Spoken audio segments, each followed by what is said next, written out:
Good evening. Welcome to Steve's Place. And I'm Steve, your host.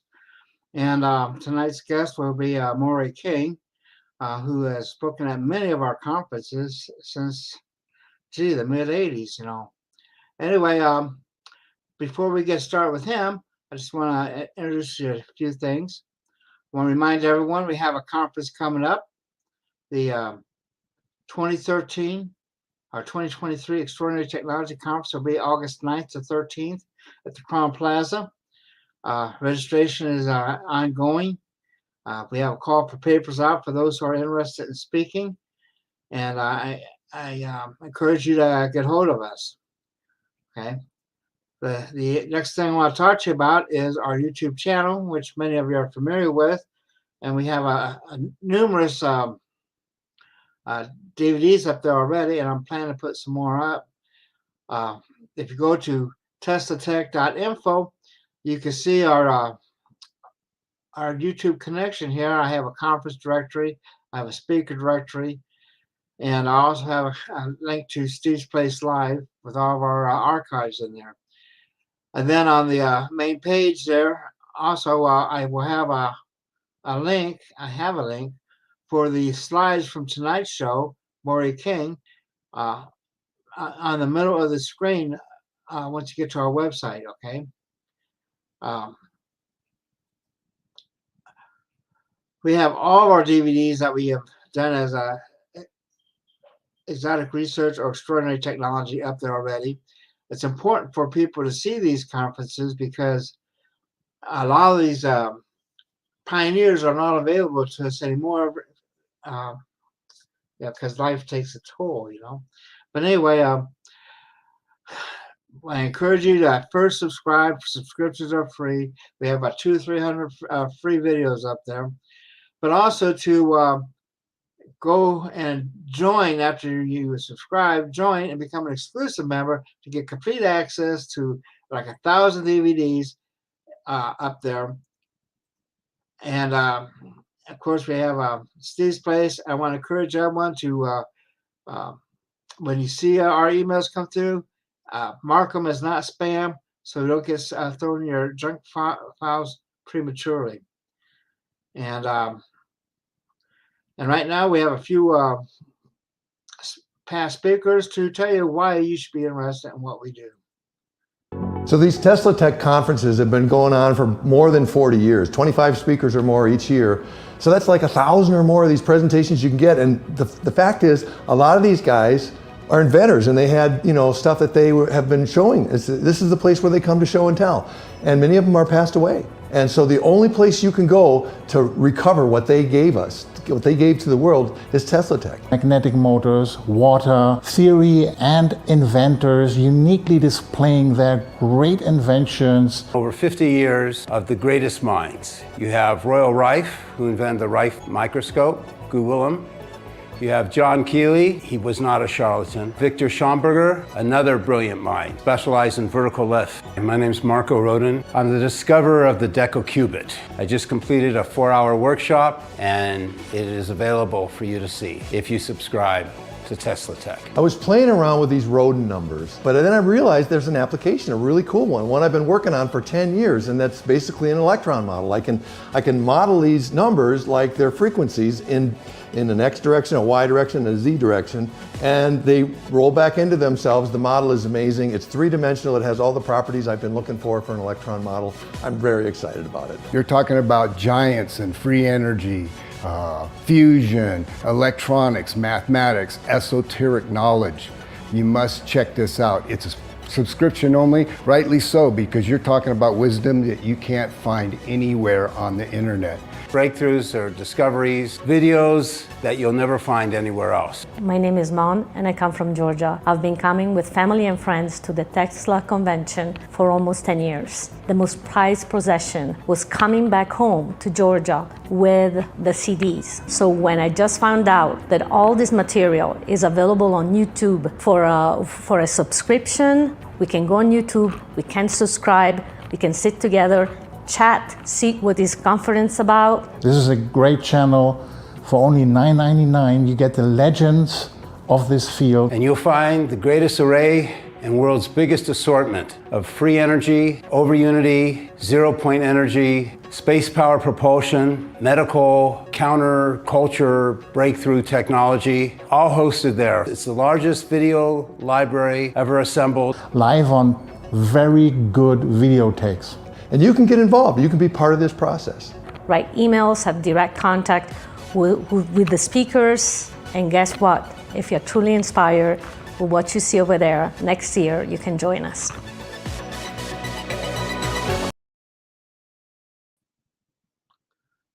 Well, I'm back, and I hope you enjoyed our little presentation. And now, without further ado, I'm going to bring up Moray. Good evening, Moray. Hi, Steve. And Moray is going to be talking about how to create a zero-point energy invention. And he's showed it at the conference, some of this. And anyway, without further ado, go for it, Moray. Well, thank you, Steve. Thanks so much for having me on.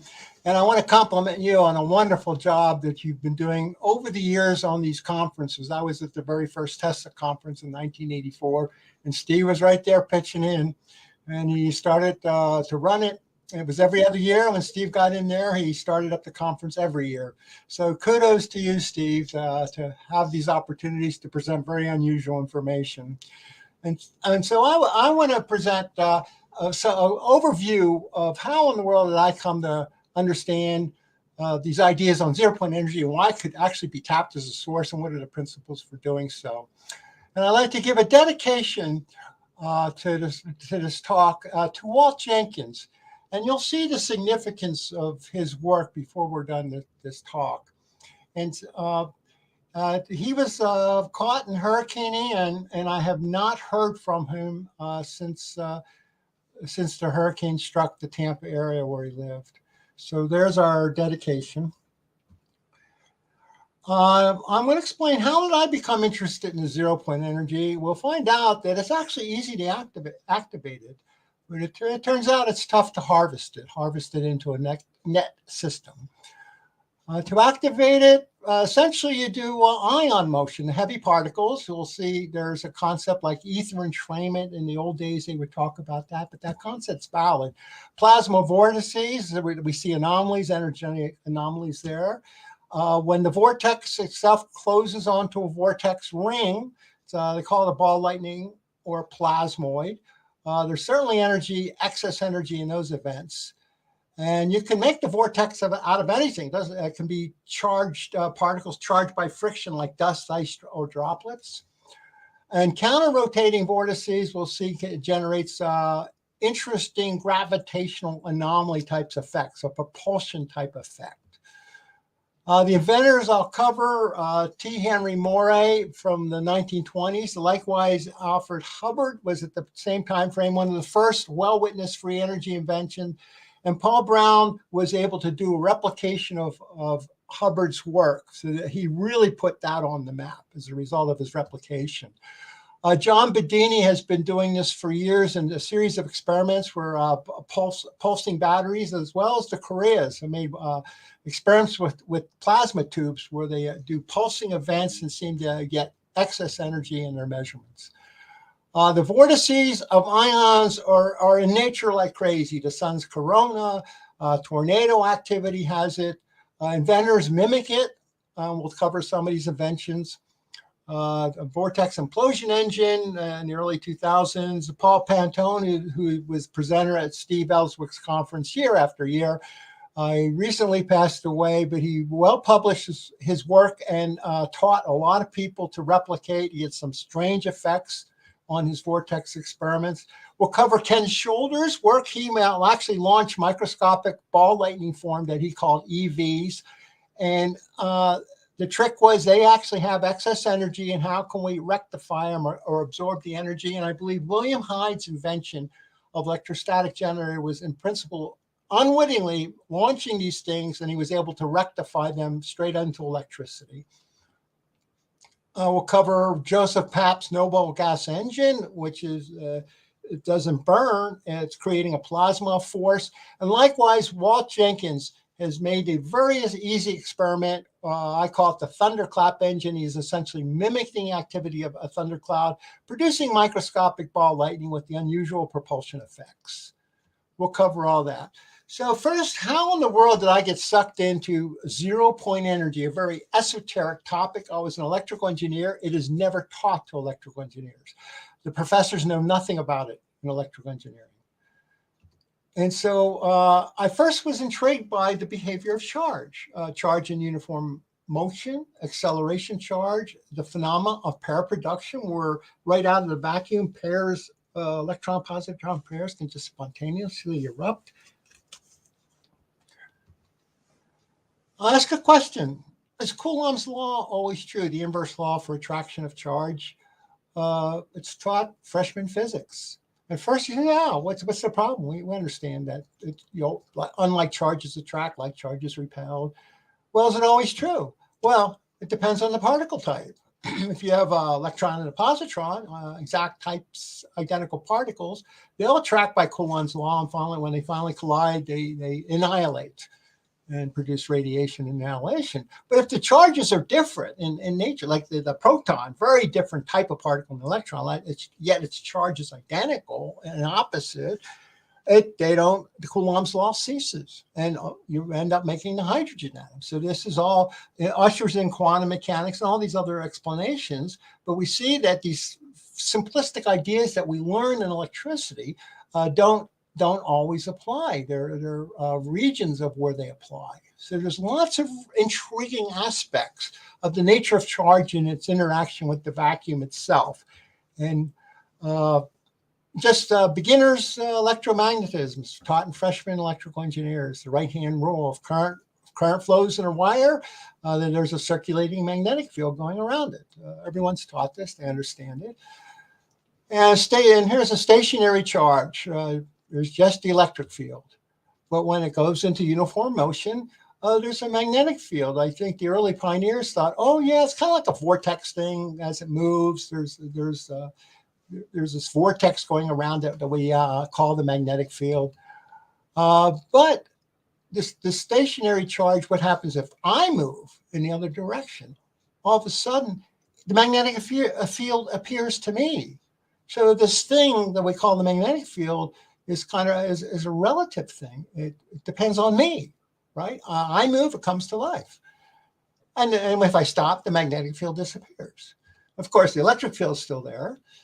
And the explanation occurred when the electric field and magnetic field was thought to be separate in classical electrodynamics up until 1905, when relativity was introduced. And Maxwell's equations describe the nature of electromagnetism. All the electrical engineers learn this.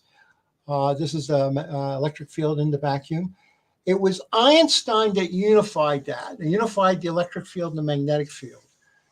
And that breakthrough caused all of physics to give up the common sense notion of the fabric of space being three-dimensional and stationary in a uniform pace of time. That looked like perfect physics. Classical physics looked like perfect physics. And why in the world would the entire scientific community jump on board and accept the theory of relativity? And it was because of that unification. He made a perfect unification of the electric field and the magnetic field.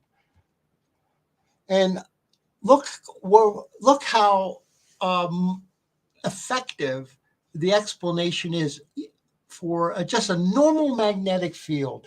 So in a typical home wiring that you have every day, what would you think the electron drift velocity is? What's the velocity of the electrons in the wire that produces our normal magnetic fields that we see every day? I was astounded to see how slow it was. 6 feet per hour. That slow velocity, nonetheless, produced a relativistic effect. I always thought you had to be near the speed of light to have any of these relativistic type of effects. Here we were getting at such a slow velocity, that blew my mind. And keep in mind, as we talk about moving the other charges, what happens if we move charge very, very fast? lots of charge very fast. Right, we're going to see that that's going to be one of the activators of the vacuum energy, because here we're getting effects at incredibly low velocities. And here's the calculation. When I was in the fields class back as an undergraduate, I did the calculation 3 times. I just could not believe it. I was so impressed that it was like perfect. It was the magnetic field was a relativistic contraction of the electric field. Also, where's the power flow when current flows in a wire? The power is outside in the field around the wire, and as the current flows, the power actually flows into the wire from the field outside the wire. And what about acceleration of charge? Uniform acceleration of charge. This is well known. If a charge accelerates, it produces radiation. And everybody says, okay, that makes sense. And when you accelerate charge, it produces radiation. But what happens if the charge is stationary in a uniform gravitational field? Does it radiate? The charge feels the same exact force on it between uniform acceleration and being in a uniform gravitational field. That was Einstein's equivalence principle. And so you end up having this paradox. It's called the equivalence paradox, because if the answer is yes, if there are equivalent situations, then on the right, a stationary charge is suspended would radiate and you have a free energy machine. But that's not what's observed. So all of a sudden, you seem to have a paradox right away, essentially sourced from the theory of general relativity. And it's well discussed in the literature. There's quite a bit of articles on that. And it actually resolved when we finally got into quantum mechanics. It turns out that the vacuum, the nature of the vacuum and the nature of the fabric of space itself is different when you're in a uniform gravitational field or out in free space. And it's well published in the theory of quantum electrodynamics. So you cannot understand charge and all these effects unless indeed you accept the notion that there's something there. In the old days, they called it an ether. Now we call it the quantum vacuum. So that's the history that really, really impressed me. Even as an undergrad, I knew there had to be something there in the fabric of space. So what is in the vacuum? Oh, well, back in Maxwell's days, in mid-1800s, they thought of it as a ether, a hydrodynamic model with vortices and things like that. And magnetic field represented the vortex. And as you surge or move charge, you have vortices around. And that's how they modeled it. That's where Maxwell's equations were essentially hydrodynamic equations of the ether, a fluid model of the ether. And then Michelson and Moray had the famous experiment. And at sea level, they said, well, if the Earth is supposed to move against a static ether, we'd see this big ether wind, and we don't really see it that much. So it looks like there's no ether there. But Dayton Miller said, not so fast. He did his experiments on top of Mount Wilson. He worked with Michelson to build an interferometer 10 times bigger. And indeed, at sea level, they got the same kind of null result. But when they went up to the mountaintop, they saw evidence of the drift. And it really fulfills the concept of boundary drag in fluid theory, where bodies can drag the ether with it, drag the fluid with it. But as you get away from the boundary, you'll start to see the drift as you get away. So it fits even a hydrodynamic model. Well, that ended up creating an incredibly complex ether that was way too hard to do calculations and everything else. So the scientific community just rejected it. They just said, we don't need an ether. It's much easier to do the calculations if we just pretend it's not there. And yet all the evidence shows that there's something really there. And so they, in a way, by throwing it out, they ended up creating a contradiction. And even today, the electrical engineers are never taught this. They're only taught that Einstein proved the ether didn't exist. They're never taught the quantum electrodynamics. And so they never get to see that the ether or there's something really there. They never learn that. They never learn about the zero point energy in that vacuum. Not one professor when I was at the university knew it. And I'm the one that had to bring them the literature from the physics department. And so they do recognize in physics, well, there's certain things we couldn't explain, atomic stability, right? And black body radiation. So it ushered in the era of quantum mechanics. And there's various different interpretations of quantum mechanics.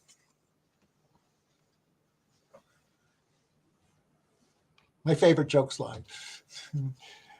And the interpretation that's pretty well accepted in quantum electrodynamics, there's an underlying jitter to the fabric of space itself. It gives rise to pairs, electron-positron pairs. It gives rise to the uncertainty principle. And there's underlying jitter, and elementary particles interact with it. So now it's accepted. I love Wheeler's work. This is my first introduction to the zero-point energy with John Wheeler. And he introduced the vocabulary of a quantum foam, that the nature of the fabric of space can be modeled like a turbulent virtual plasma with electrical flux entering and leaving and entering and leaving. And he called it a quantum foam. There was a turbulence, underlying turbulence. And boy, it's more energetic than the hydrodynamic ether model. This was like more like a turbulent plasma model for the nature of the vacuum. So this is the substrate of the fabric of space, and charge interacts with all of this. And the way he explained it, this is John Wheeler. He said you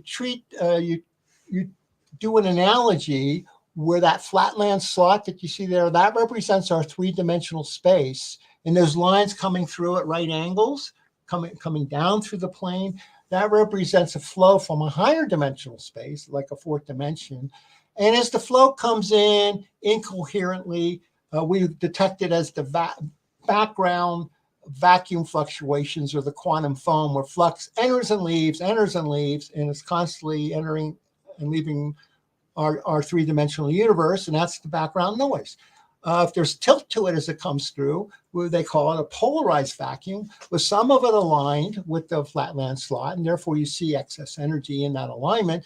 And then Wheeler would speculate if there's vorticity and that type of thing as it comes through our flatland slot, it would sustain the elementary particles. Well, it was very difficult to model quantitatively these ideas. And he never really got much traction with the scientific community, but I thought he nailed it. I thought it is right on the money, this view of the fabric of space. It's called the orthogonal flux model.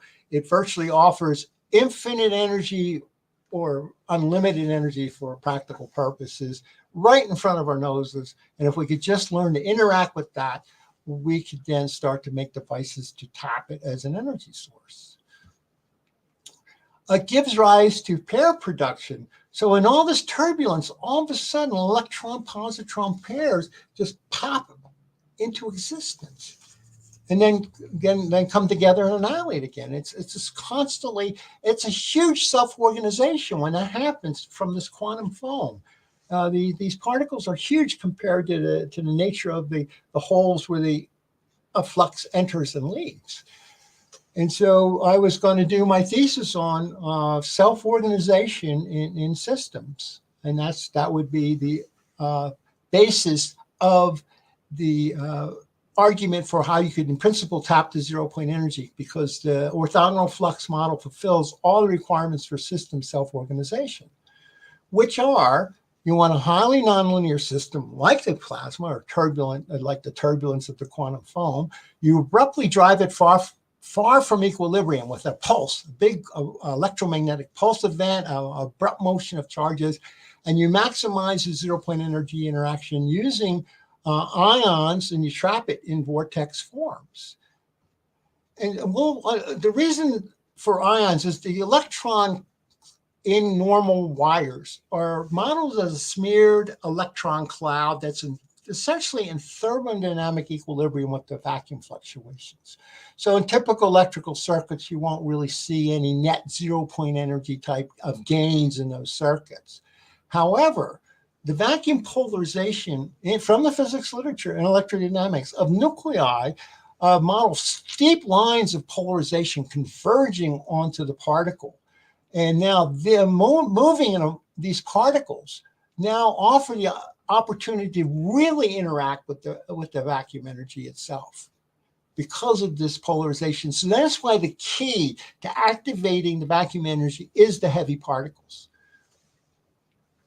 And here's from the viewpoint of our flatland slot, this electric flux is throwing through it from top to bottom, and a surge or abrupt jerk of the ions bends some of that flux into our 3D space, and we start to see anomalies, excess energy type anomalies.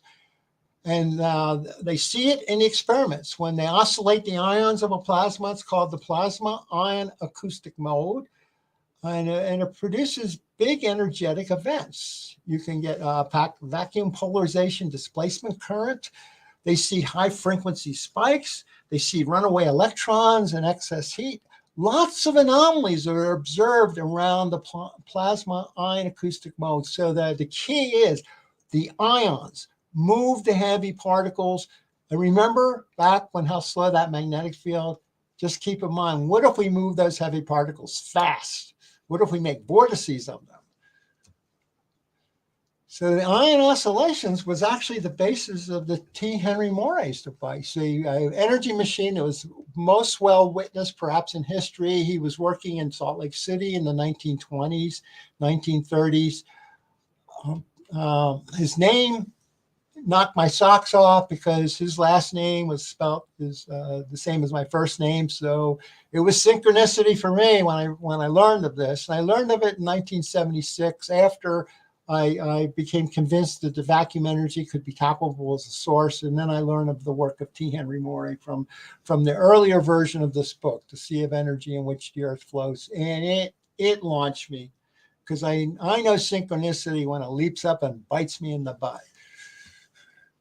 So there you go, excess plasma energy from the ion oscillations, and that's exactly what Moray did, and he talked about that. He says, I make my tubes to oscillate the ions. That's the most important part of it, and perhaps a switching action or jerking action, I jerk the ions. So T. Henry Moray expressed this as the working modus operandi of his device. And he also observed a cold current effect, the ability to conduct appreciable power on very thin wires without heating the wires. Remember, the power is actually transmitted in the space around the wire. And so if they can make abrupt pulsing in this, you can get the cold current effect. And when people observe this, you know you're onto something special. And the zero-point energy and displacement currents and vacuum polarization, all these ideas come into play as far as organizing a pulsing event that can follow the wires like a waveguide, and the energy travels around the wire. And there's a diagram of this idea of the cold current concept. T. Henry Moray was observing it in his device back in the 20s. This is actually an important experiment working with radium. This is an observation that was made way back, and then people just played with radium like crazy. They observed that if you have some radium near a wire, like an antenna, it offers more power, absorbs more power. So there's something going on with the plasma. It ionizes the air around the antenna, and we have a plasma there. Radium is an alpha emitter, so we have heavy particles there. We have a plasma of heavy particles, and if we start to oscillate them, we could start to get an amplification with this little simple observation, which really impressed Moray and other inventors. And so that was one of the key ingredients to use, radioactive material to help you make the plasma. So you don't have to use activation energy and waste any input energy at all to get that plasma made. Once you made it, you now can start oscillating ions in that plasma. And so this idea of using radium occurred quite a bit with other inventors. Farnsworth talked about shaping the plasma and working with these discharges in the plasma. If you could build up a glow plasma and engineer it, you could start to likewise build up these ion oscillations. So that's essentially what Moray did. Whenever he gave a demo, he asked people to write letters of testimonies of what they observed. So it's probably the best documented of the free energy, quote, type inventions ever made, as far as history is concerned. So even now, we'll see that it's hard to get traction anymore with these energetic devices because there's suppression problems with all this, which we'll talk about it towards the end. Here's some of the. I was destined to write this book because of the name synchronicity. And here's some of the ideas from the book. Talked about, he did file a patent. It was based on a healing device. They said, oh, these ion oscillations seem to have biological properties. He could not get a patent for his energy machine. They rejected it because he didn't use heated cathodes. He was using radioactive material to make his plasma. They didn't understand that. So basically, in this one patent, the one patent that he was issued, he put in his critical tubes in the patent, and I studied the patent. And here's his oscillator tube, probably the most important one. And there, as the dielectric substrate, he had a mixture of quartz powder and the radium salts, and he kept the plasma going in that dielectric. And then because of the great polarization of a plasma, he had incredible capacitance in the capacitor. So that was the essence, or quote, the secret of T. Henry Moray, was he engineered the plasma. He made the plasma using radioactive material, and he engineered it to the mode that he wanted, which was ion oscillations. And that is what gave him the basis for his excess energy. These are switching tubes. Valve tubes is what they call them in the day. And there are various ways of triggering the switch. In this case, there was an X-ray emission to trigger it. And the idea was he could then charge up a capacitor and switch it whenever he wanted. And so this is the electronics of the time that Moray had invented. He had access to it well before solid state. This is a block diagram of how the device works. That capacitor and inductor, that's the symbol in electrical engineering for oscillator. So I put that symbol in for the electrical engineers, but what is in that red box is really his oscillator tube doing an oscillation. And so you build up a charge on the left capacitor in phase with the oscillations. You fire off your valve tube, you switch it in phase to drive the oscillation of the oscillator. So you build it up and build it up. And then as you build up the amplitude of the oscillations, the valve tube on the right, you switch it to then pulse charge a capacitor for his output side. So this is how this is essentially the principle that he used. It was basically a straight up engineering principle. But of course, he had to do all the inventing of the switching elements and oscillator elements himself. But that's the essence of the T. Henry Moray system. Drive it at the resonant frequency of the oscillator tube, switch it appropriately to drive and build up the oscillations in a synchronous fashion, a resonance. But don't let it get too big. Start switching the tube to get the output out to gradually charge up an output capacitor. Thus, he has control of building up the oscillations and harvesting them before they get too big that would burn out the system. And then he could do that same idea on stages. In fact, I believe the device had talked about 3 stages in one of his device, but it was basically the same principle that the high frequency stage would build up output capacitor to be the input capacitor to the low frequency stage. And that's basically how it could cascade from high frequency oscillations to lower frequency oscillations, et cetera, going down to where he could eventually harvest off the energy at a reasonable low frequency to use. Hubbard was also at the time, and the big news was the rebuild of the Hubbard. Hubbard would have been a big anomaly, and Paul Brown did the rebuild of the Hubbard device because Hubbard was just a kid, right, a teenager. And here's essentially so we learned the most about the details of the Hubbard device from Paul Brown's patent and Paul Brown's success. And he called it a resonant nuclear battery. Likewise, he was using radioactive material to make the plasma. And then the trick was to drive that plasma at the ion-acoustic resonance of the ions in the plasma. Here's a picture of Hubbard, and he was a 19-year-old kid or 18-year-old kid, and he didn't know electrical engineering or anything. How did you come up with this? We'll see his answer in a moment. So was somewhat famous. A professor at the University of Seattle was completely intrigued, witnessed it. They made a demo on the boat, and it was because of the professor that the Hubbard story got traction at the time. And his story was an angel visited me and gave me the plans, right? He says, I don't take credit for this. This is just pure inspiration. So stories like this encourage me. It means the human race is supposed to have this discovery, that other people have been inspired. Over the years, I've met people that just have what I call dream machines. Inspiration comes to them and they end up playing with it and getting things to happen, typically around plasma type pulsing events. His only patent was a little spark plug. You put a little bit of radium on it, helps the plasma, helps it to fire, right? But Paul Brown, I think his huge contribution was doing, and he gave explanations about what he did. Here's a simple oscillator. He says we got some radioactive material. We got plasma around it. Now we get that plasma oscillating synchronously in resonant fashion with the oscillations of the circuit. We can start to build up the power. Now it's basically the explanation. And this is all from the patent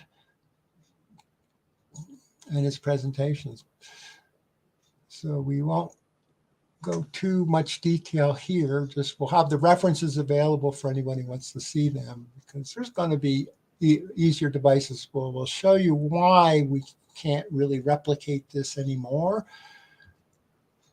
And so Paul did a great job of really mimicking the Hubbard coils, the radioactive core. Stressed that these three elements, Moray stressed this too. Oh, this combination of radium, thorium, and uranium seemed to be a much better for producing ionization and more radioactive when we do this little mixture. And where did it come from? Well, it actually came from Rutherford. He made the observation. So T. Henry Moray did the same thing. He cited the same three elements as proprietary secret, but it really came right from an observation, just experimental observation by Rutherford. He said, well, we get twice the ionization when we use this exotic mixture. And it was extremely weak radioactive material. And this is what Paul was going to do. He said, well, I'm going to market this as a resonant nuclear battery, very weak. This was, he said, oh, it's only one millicurie, 1/1000th of a curie of radium. And we're going to sell these things, advertise them as a nuclear battery, resonant nuclear battery. So it's so efficient. It's going to give you 5 watts for as long as the material lasts, right? And so it's felt that he could sell this in the marketplace. And I asked him this question. We shared a cab back to the airport in the 90s, and I got to talk with him one-on-one quite a bit. And I said, that's awfully weak. How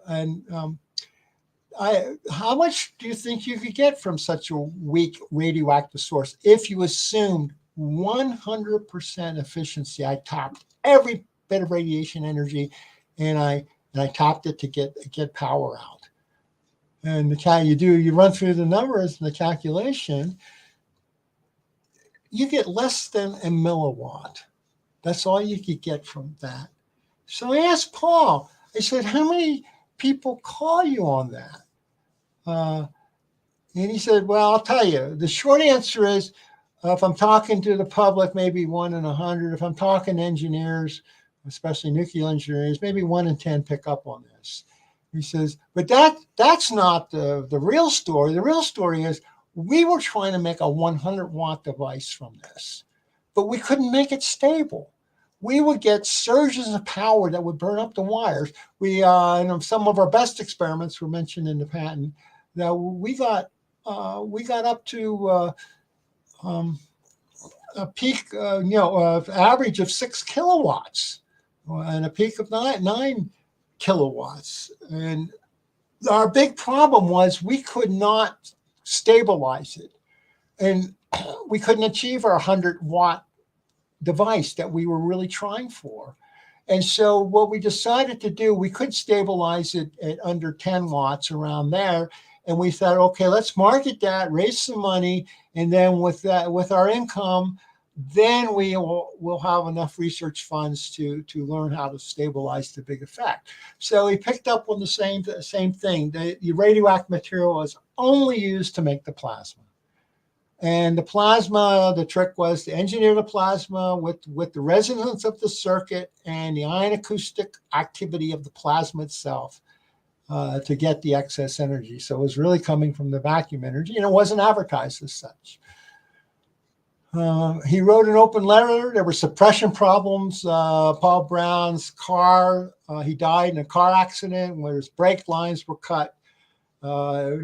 He was like a street racer, drag racer or something as a hobby.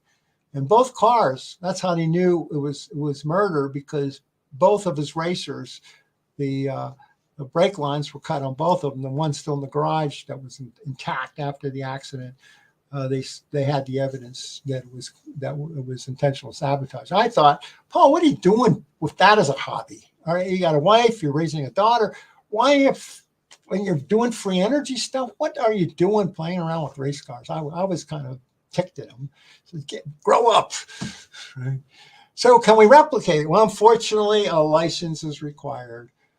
When I was a kid, radioactive material is readily available. I remember my dad gave me an alarm clock with the numbers would glow in the dark.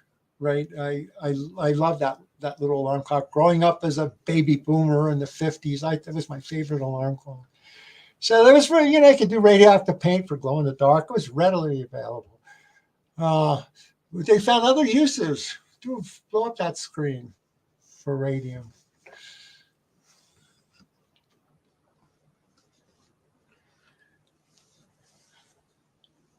No wonder the babies were booming. So now a license is required. And even for a tiny amount, a millionth of a gram, right? You got to get a license for that.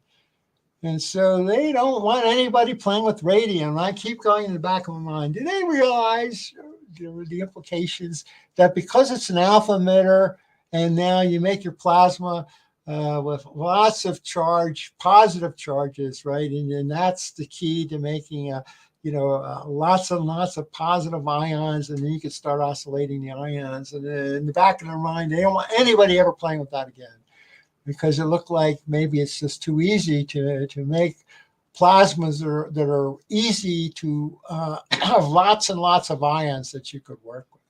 So I had that in the back of my mind. I don't know. They're just thinking health, of course. That's what they say. So you can't get it. But of course, after all these years, can we do simpler things? We're going to see harvesting high voltage spikes does give you excess energy. And probably John Bedini, who I also met at the very first 1984 Tesla conference, he had a little pulsing device that would pulse charge batteries.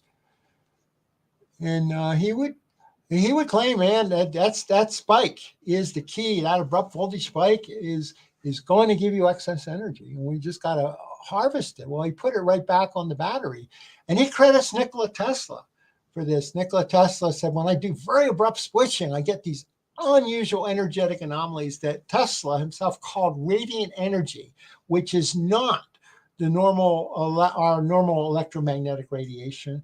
So that's the name that Tesla happened to coin for this phenomenon, was for a very abrupt switching events. And there were anomalies associated with them. And as you can see, the Abrupt spikes, if you have any ions in the vicinity, they'll jerk in response to the voltage spikes, and you can get a little bit of excess vacuum energy coupled into our 3D space and into our system, manifesting typically as excess energy in the form of excess voltage spikes and things like that. So if you have imagine a wake, like a vortex ring wake of ether behind the surge of this rotation of the zero plane energy flux coming through, it starts to really interact with that jerking positive particle. And so we're coupling this activity into our flatland slot, which is our three-dimensional space. And so when you have these abrupt pulses, those are the ones that travel near the speed of light, guided around the circuit. This is not the electron drift that we were talking about, the slow motion of that. This is more in the vacuum, more as a displacement current that surrounds the wire. And so there's some interesting anomalies with all this abruptness before you get much motion at all from the conduction electrons. And so Bedini made a little switching circuit that would basically spike charge batteries. And he stressed something about the batteries. I'll get to that in a minute. And he says, well, we can harvest that spike, right? We make this a high voltage spike. Let's harvest it. It's kind of crude, I thought. Man, your way of harvesting is putting it on the batteries. I never liked that, using batteries directly, because it's hard to be convincing to a skeptic if you're claiming a free energy, excess energy event, and and batteries are required. It's a tough sell. That it's not a clean experiment in that sense. But there's something about the batteries, and Bedini stressed this. So the nature of the battery, the lead acid battery in particular, he stressed that you had to work with a brand new battery, that you have this fine mesh in the battery plates itself with the sharp edges. And of course, the voltage spike would see very, very sharp edges, very sharp, which gives you high fields, very high fields. And then you're in the battery fluid itself, you would naturally jerk the ions in the surrounding fluid that surrounds the battery. And he says, if you charge and discharge and charge and discharge and build up sulfate on the plates, taking it through charge discharge cycles, the effect ceases. And so that was a big clue that we need this battery material. And I was thinking, well, if that's what you need, why not work with some same type of materials for your electrodes, and don't involve a battery per se, but take advantage of this geometry that you have. And darn if other inventors haven't done things along those lines, sharp points. And we'll see that when we get to Ken Shoulder's work. What comes off of these sharp pointed high voltage discharges are the microscopic ball lightning. We'll see. It was a very simple experiment. He called it a schoolgirl circuit. And the reason why did he call it girl? It's because he helped a high school girl, with a science project. She built this little circuit and was able to harvest the spikes from a little wheel that would spin around with magnets on it and create the induction spike as they passed the coil. And then they would just charge the batteries and they say, well, we'll use one battery to drive it. We'll charge the other battery, and then we'll switch off after a while, and we'll prove that we're not really running down the batteries. And so that was how simple he could make it. So it's a nice, simple demonstration. And this work continues today up in Coeur d'Alene with the Science Technology Project. Those folks up there, that's where John Bedini lived, continue to play with experiments like these. And they definitely seem to have an excess energy effect. But to get the big effects, let's work with the ions. Charge particle vortex. That can be a plasma vortex. This was Don Reed's contribution. He said, there's a characteristic vortex form called the Beltrami vortex from he's a mathematician. And he thought this was very important, where the curl, that's the kind of the spin operator of the velocity, aligns with the velocity vector, and likewise the magnetic field when you're working with charged particles happen to align. And this creates a force-free vortex, which means you don't have to apply any external force to make it take this form. It's naturally doing this imploding convergence form just from the charges in a vortex. It naturally happens. It happens in nature. It happens all the time. So this is the key. And I really resonated with Don Reed, who basically proposed this. And I thought, oh, you nailed it, Don. I was friends with Don from the 70s as we were both pursuing this research. And we see it in the plasma experiments. Bostic was great for observing both vortices and plasma. And notice he noticed this too. They tend to form into counter-rotating pairs. Naturally, conserves angular momentum as you make pair. There's your archetype for pair production. These things form up in both in the normal vortex form as a pair production of oppositely rotating vortices, but also in vortex rings that he called plasmoid. He's discovered the large plasmoid forms. And this is the archetype of self-organization from a turbulent plasma. And this analogy really, really impressed me, because if this archetype, this is the same archetype as pair production in the quantum foam. Quantum foam is like a virtual turbulent plasma, giving rise to the electron-positron pairs. And Bostic recognized this archetype tendency as well, that these vortices and vortex rings would form up with opposite helicity. And you can imagine the different types of, once you make a vortex filament of plasma, you could envision a higher order filament, a spin of a spin, or when you make it close on itself, you got to make it all at once to close on itself. That's called a plasmoid.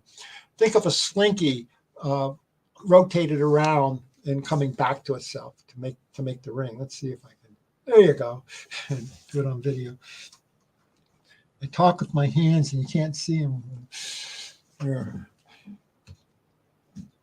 We see it in nature, tornadoes, plasma vortexes, but they're shaped just like the tornadoes. What's working experiments, we see it in nature, same forms. This article talks about the electrical forces and why it naturally implodes, just like Don Reed was showing. It naturally forms into a point. We see the activity in the sun's corona. This was a terrific Scientific America, really stressing it. And all the real big energies out there in the corona, not in the heart of the sun, but it's out in the activity of these vortices of plasma. Lots and lots of vortex events, all these vortex filaments out there in the corona. And that's where the big energetic effects occur. I was astounded to see how big it was that it's like we're in a turbulence of all these vortices, plasma vortices in the corona at all these different sizes, right? And when they get these big energetic bursts, if there's a snapping event or the two tips cross and there's a reconnection event, they get these huge pulses of huge amounts of energy releases. And it's somewhat puzzling why this happens. And to me, it's okay. There's an example of the plasma vortex and the vacuum energy interacting. Here's a blow up of a sunspot, right? That inset is that one vortex bridge across the sunspot itself. It's like a kilometer in size, lasting a long time, an hour. And they see the activity out there in the magnetosphere of even as it interacts against the Earth. These type of activities occur, including plasmoid formation out there. I picked up on that. Oh my! You have excess energy occurring from the plasmoid. So the sun gives you plenty of plasma and plasma vortexes to be a vacuum energy interaction. Wouldn't that be something? It's a paradigm shift of where the energy is coming from in the sun. Ultimately sourced from the vacuum energy itself due to all this plasma activity. Perhaps So why not mimic it with inventions? Well, Victor Schauberger is famous for studying vortexes and studying water in natural forms. He says, well, when you get nice, really great pure water, we get an implosion type event from the vortex. Why is there an implosion event? Because it's charged, right? Once you have some net charge there in the vortex, it naturally converges it towards a point, towards the tornado type form. So you naturally get an implosion when you work with charge, and Victor observed it. Other experiments, this one's, I think was in Utah, working with oil. This one really produced big effects. The vortex implosion, aerodynamic air turbine engine. So Haskell Carl was the original inventor. In the 60s, I think they re-teamed up with Rockwell, I think in the early 2000s. This would implode, create the implosion, which means the secret was you had to use charge. You had to charge up that air to get it to get the implosion naturally converging. And here's a picture of the team. And these type of experiments seem to get suppressed really quick. It says no compressed air yet makes the tornado, right? But all you had to do was ionize it, get that air ionized. Now you got the charged plasma. Imagine how fast that is. Remember, move the charges really fast. Well, you don't need that much charge if you're moving it that fast. That speed, 30,000 RPM for that vortex. And if you're charging it, you'll get your natural implosion event. So I think these guys really discovered it. So we have, in a sense, a remake of an original inventor by Rockwell as he teamed with Haskell Carl. I caught wind of this device. I think this was in the 2000s as well. He made a tornado in the can. I don't think he was looking for any energy effect. He just says, man, this tornado is too powerful. I'm pulverizing anything, concrete. That's what was their application. I could take anything into powder, take it right into powder. And I remember I was bragging, I could throw a live chicken in there and turn it right to powder, feathers, bones, everything. Throw the chicken in, get powder out. And I thought, oh, well, if this guy gets suppressed, you don't have to look very far to know the culprit. It's the chickens. And what if we do the counter-rotating vortices? Now we get into ideas of the bananas, the ancient Indian craft that exhibit gravitational type propulsion, like UFO. So plenty of stories in the literature on this one. They used a mercury vapor, right? They heat up the mercury. Now we have an ionized metallic vapor metal, and now we can move it really fast. And we move it, we charge it and get it moving in these.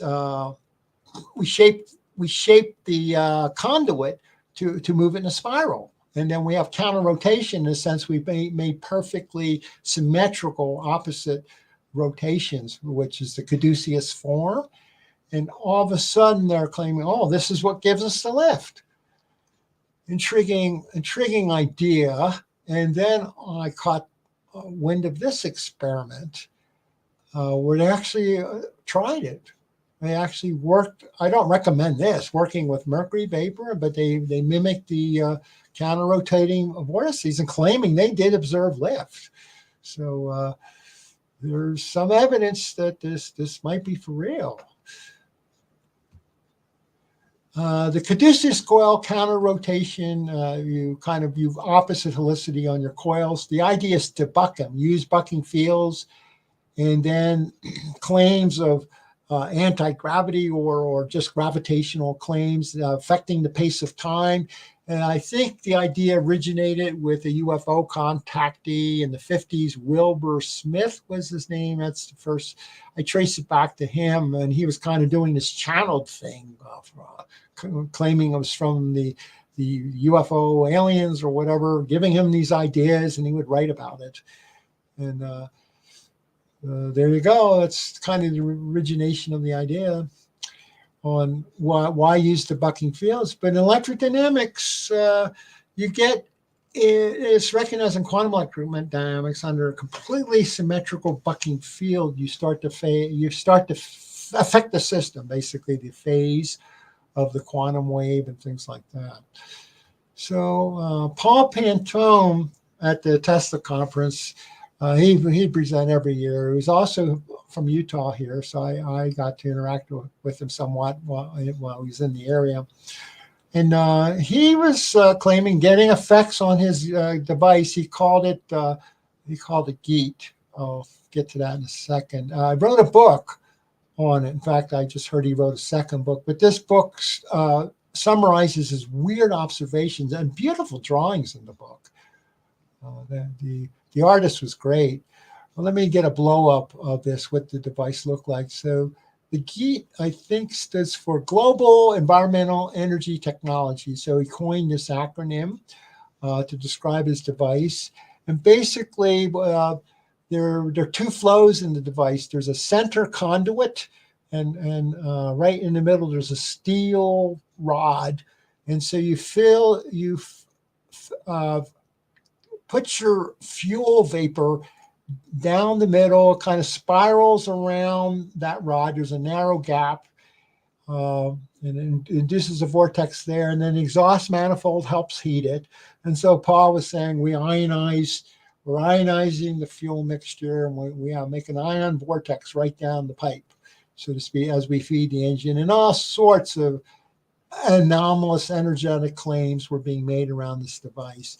And Paul, rather than trying to push it out to the marketplace, he had reasons, we'll get to in a moment, to try to get others to do it, which I really like. I discovered an anomaly. I want to teach others to do likewise and get the experiment repeating. So he had these schools, and he was teaching other people. And apparently, people in Europe got traction, and people started playing with this idea. It wasn't that hard, and indeed getting results. Here's some of the incredible observations from that he claimed to have made, and this was from his book. If he had a little window where he could look in and see what's going on, he observed the plasma towards the north ring of the rod. He said the rod would get magnetized after a while. When you run this thing, it seems like a magnetizing the rod. We ionized the vapor. If you had vortex action in the exhaust manifold that surrounds it, now you have a dual vortex type of thing going on. And there's a kind of a close-up of essentially how it works. Then he claimed, if I run it really fast, really rev it up to high speed, I start to see surrounding plasma activity with plasmoids appearing in the environment around the device at high engine speeds. And then if I keep running it higher and higher, we start to make it disappear. It begins to fade away. This reminded me of the Philadelphia experiment. This is just absolutely astounding claim from a device so simple. So since he got other people to replicate, I'm just wondering, did anybody else gave this a go at the high speed experiments to see if any of these observations are true? He also did a glass reactor so he could observe what's going on inside, including a glass rod in the middle, not a steel rod. And he would see all sorts of lightning activity. Turn out the lights and could observe these lightning event type things surrounding the rod. He said there's an anomaly with these rods. It's not like a normal magnet at all, especially these glass rods. You could use a compass to find out which is the north end and which is the south end. And it seemed like no matter which way you flipped the rod, the north end was up. So the steel rod, it was the glass rod exhibited this anomaly that it's not a normal magnet at all. It's something that might interact with the Earth's magnetic field, or we're impressing some type of vortex action on this thing, but it seems like whatever's happening, let's say with the Earth's magnetic field, we observed that these things always pointed north. So he liked to do this in his class to teased the professors and the other engineers that were just astounded by this demo that they would see. And he would do this a lot to teach them. And so are we imprinted with something going on there? So it's kind of outside of our standard science. He would also claim these crazy fuels, crude oil, pickle juice, coffee, soda pop. I said, come on, Paul. What about water? Let's go with water. He says, no, I can't use water. I've been threatened. There's been death threats on me. I was told explicitly, do not use water. And so I said, well, let's cut to the chase. We're getting energy anomalies there, and we can get them with water, especially if you can get that water charge. And he said he couldn't do it, but maybe others will. So, and also Dave Pantone, his son, mentioned at this last conference that the people that were attending the school and playing around with it, they likewise have been approached and told to stop and been threatened. He says, you must stop these experiments. And you go, if it were all a bunch of just screwball stuff, nobody would care. So very intriguing project. So he may have stumbled on something very easy along lines of the plasma vortex idea. So ball lightning, that's where we start to get the big events, where we close the vortex onto itself. Essentially, the plasmoid has a vortex. It's a spin of a spin. A vortex closes onto itself. You have to make this thing all at the same time. It has a force-free vortex, natural stability to it. In a way, it's an archetype. This vortex ring seems to be the key to really trapping excess energy. And when we make these rings, vortex rings of plasma, called a plasmoid, that's where energetic anomalies truly are observed. And Ken Shoulders perhaps is the master researcher of this. He would make microscopic form of these and study them and freely publish his observations, and probably more than anyone else set the foundation for the importance of these forms, these vortex forms, and what they can do, and really building a case that they have excess energy. The original experiments were quite simple. You just need a sharp pointed cathode against a dielectric or an insulator plate. Very abrupt pulse from a capacitor discharge, not a lot of energy in it. And you launch this microscopic ball lightning form. He called them EVs. I'll get to that in a second. But let me stress his patent. That patent is beautifully written. He wrote it himself. It's not written as legalese. It's written in straight up engineering English. Over 100 columns, and Ken wrote the whole thing. And he truly was a genius. He really could do it all. And it's a wonderful work. It's published. It can never go away. It's out there on all these applications you could think of how to apply this EV type technology. The explanation for what's going on and why it launches the plasmoid form came from Russian, Niadi Mesyat. He was the I think vice president of Russian Academy of Sciences. He was a bigwig over there. He loved the project. Ken Shoulders actually interacted with him a little bit, and he just thought this was a terrific type of project. And so basically what happens just before the discharge, you get this polarization event going on, a little bit of liquid metal melting off the tip of the sharp pointed electrode. It's kind of protuberance. It goes out into the surrounding polarization plasma. And then the tip blows off, and that abrupt event of that tip blowing off, the circulation of that event takes that liquid metal, symmetrical blob of liquid metal, right into the vortex ring form. And so what Ken did for his pure EV launchers, by the way, EV did stand for electron validum. That's Latin for strong charge. That's what Ken chose to name it in his original work. Later changed the name to EVO, exotic vacuum objects, when he was finally convinced they're tapping excess energy from the vacuum energy itself. And so what Ken would do to preserve the geometry of the sharp point, he would use some liquid metal kind of like a fountain pen that would replenish itself. So we always have a little bit of liquid metal there for the blob of liquid metal that gets launched. So we could basically successfully launch it every time and not wear away the electrons. And he says, oh, if I can start to cascade this, have just a tiny little wire stub, I make a extremely sharp pulsing event, much sharper than the original event of launching this little EV. He said that this gives me even greater abruptness, so to speak, in the voltage pulse. And then if he takes one and launches it against the other, so he launches one EV and then lets that be the input to the second EV launcher, he starts to build up the size of the plasmoid. He could build a cascade, and essentially N of them if he wanted. So he got them up to a centimeter in size by this technique. And he did not like making these because he said the EMP pulse, when they finally hit at the target conductor, it would be so huge it would damage his lab equipment. Darn!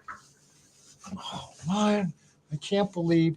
Steve, can you take over? I have somebody pounding at my front door. Are you there, Steve? Give an ad or something.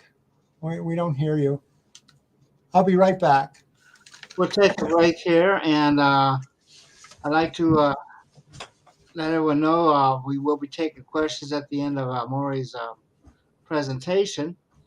And the call-in number, whoops, not that one.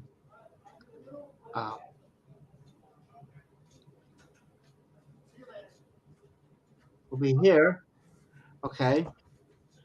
And that will be our call-in number for the tonight. Anyway, I think I'm always on a roll tonight, you know. Okay. I'm sorry. Here he is, back again.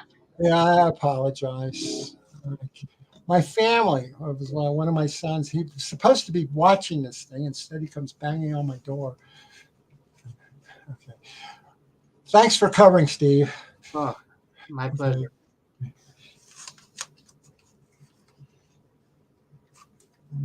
Back to my switches.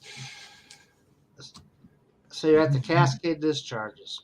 Okay, good. Yeah, here we go. We got the cascade going. I'm going in the wrong direction.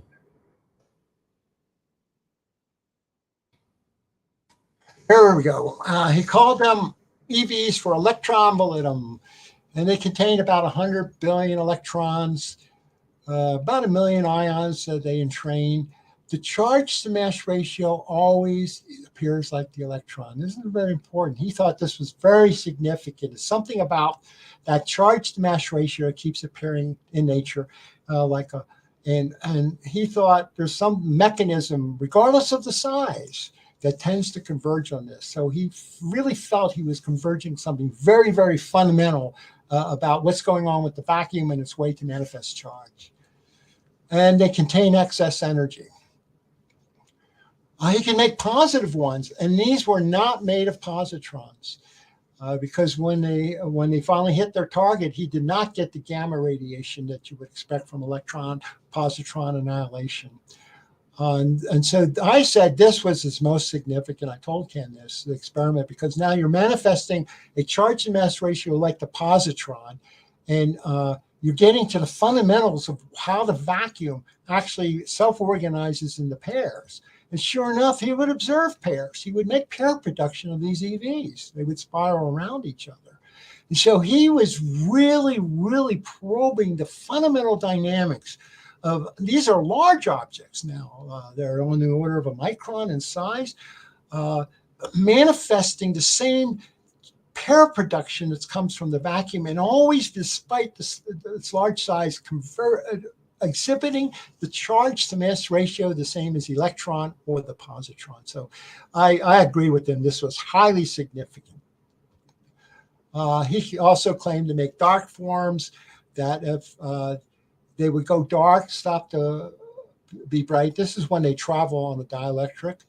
and then a small voltage pulse could reactivate them, and you could see them again. So that was an interesting observation. And when he launches them into air, he observed what he called propulsion. It's the self-acceleration up to 1/10 the speed of light. It would carry debris with it, carry it on. And so it was like inertial propulsion, like a warp drive. It would warp space-time and due to self-acceleration. And he loved this. He was always loved the idea of propulsion, is what he called it. But he knew he was on to this warp drive type idea that these are the fundamental. This is the fundamental mechanism of some type of a flying saucer drive or UFO drive or whatever. He intuitively knew he was on to something. And I agreed. He said he went and traveled the country. In I think it was 2000, he visited us in Salt Lake here and stayed for a few days. And he talked about this experiment. He never did publish it. He says, well, if I make a vortex first and then shoot an EV down, this is a water vortex, I make a huge, powerful, coherent vortex that's so powerful, I don't know how to tap it. It's excess power. Anything it hits, it damages. He gave the analogy, it's like shooting a bullet at a windmill blade, that so he didn't know how to harvest it. And he was hoping, well, maybe somebody in the future can find a way to harvest it. But he made an extreme concentration of coherent energy this way. And so we can get excess plasma energy from any abrupt electrical discharge because the EV is always on the tip of any electrical discharge. It may be a very tiny microscopic form of it, but it's always there. And a good example would be our high-speed photography. So Steve, if you could play the video. Every abrupt discharge has a ball lightning precursor. So this is high-speed video of a single lightning strike. And you can see all those ball lightning precursors. If you can just occurring. And look how long the video, this is a single strike. None of this could ever be observed under normal circumstances because of the high speed. I'll play it again. Because of the high speed photography you catch them. Notice as soon as one hits the ground, it completes the circuit, it carved the channel, carved the ionization channel. And this happens with every lightning bolt, every lightning strike has this phenomena happening. And this is happening, including on anything we do technically, for technology to make a sparking device, the same type of phenomena happens. Okay, so we could pick up on part 2. So how can we harvest it, this energy? There we go. So if we make a glow plasma first and abruptly discharge it, we will have ball lightning type events in this. And they actually do this in switching circuits. They can build up a hollow cathode, is what they call it. You build up a lot of glow plasma in the cathode itself, and then they do the abrupt switching event. And Ken, they call them pseudo sparks. Ken Shoulders mentioned he would go to the conferences with the engineers and see if, hey, any of you guys ever observe any of this ball lightning stuff coming from your discharges? And sure enough, some did. So that this type of fits the pattern. Now, Eric Lerner was playing with this. He was trying to do focused fusion experiments, and he is making plasmoids. And his goal was, because he's observing high temperatures and high energetic events, he was trying for fusion on this. And I was thrilled. I said, Eric, you're doing all the right stuff to tap vacuum energy. And because he was a standard engineer, he never heard of this. So he thought this is just a kooky idea, just like my engineering professors. Because if you never taught that any of this exists, you're not even looking for it. But I thought this is what he was trying for, hydrogen boron type fusion event. And then trying to tap output electricity directly as he interacts with the plasmoid. So he's doing all the right stuff for plasmoids. So If he ever came on board to say, man, it's the plasmoid itself, I bet you he would start to really have an energetic invention. So kudos to Eric. I met him at one of the conferences. I also met Korea's, Apollo in particular. He spoke at the conference, and it was like a husband and wife team. His wife is a glass blower. That's one of her skills. So she can make these large tubes for Apollo to do the experiments. It would build up a nice glow plasma on the cathode, and then have an abrupt discharge event, and then he would quench it immediately. And that was the important step, was the quenching. And here's from his work, with some photographs from the work of the event. And he wrote up in Infinite Energy, as well as on his website, what's going on. So he would observe a negative resistance phenomena. So you see, this is the voltage current graph, that NG is the normal glow, and the abnormal glow discharge is that downward line, which was the discharge event itself, and that exhibits a negative resistance, which means energy is entering the system. And then the important thing was, then you get to the normal arc. He quenched the arc, and he stressed that. That's all, and that's all loss. And so the trick is to build up the gold plasma, trigger the discharge event, which would naturally make the ball lightning on it, and then quench it immediately so as to minimize your losses from the normal arc that would heat and everything else. And so there's a circuit. He unfortunately would be charging batteries to prove his point, pulse charging batteries. And I was so disappointed. So, oh man, we have to use the batteries again. I mean, he was getting big effects, whereas Bedini was doing it real easy, but not building up a lot of plasma. Apollo build up a lot of plasma before that discharging. So every one of his pulses was a huge amount of energy per pulse. So I guess he got a lot more ball lightning-like activity per pulse coming from this. And brilliant guy. It was an honor to meet him in the 90s. I was kind of miffed that the world didn't really jump on his discoveries. I think Eugene Malov just loved his work. He was the editor of Infinite Energy magazine, who was later murdered. And Apollo's still doing it, but I don't think he's really interacting much anymore. But he believed in an ether, and his modeled ether was essentially the same. He called it an ambivalent ether or bivalent ether, which means the two charges with polarization in the whole 9 yards. So very similar to what Wheeler proposed. So how do we harvest those spikes? Well, we could rectify them. How do we rectify the EV spikes? And this is the William Hyde unwittingly was doing this in his device, and kind of have a history with him, because it was in the I believe 90-91 time frame that he contacted me. He says, man, I have this tremendous device. I got a patent and everything else. It produces 20 kilowatts self-running. I actually produce 22 kilowatts gross, and I take 2 kilowatts to drive the electric motor.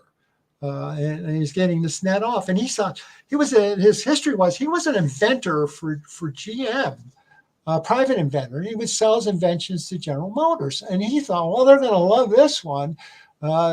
This will really help them with their electric car initiative, or in the early 90s. And then he was amazed at the threats and the suppression that started to come on him. He didn't know.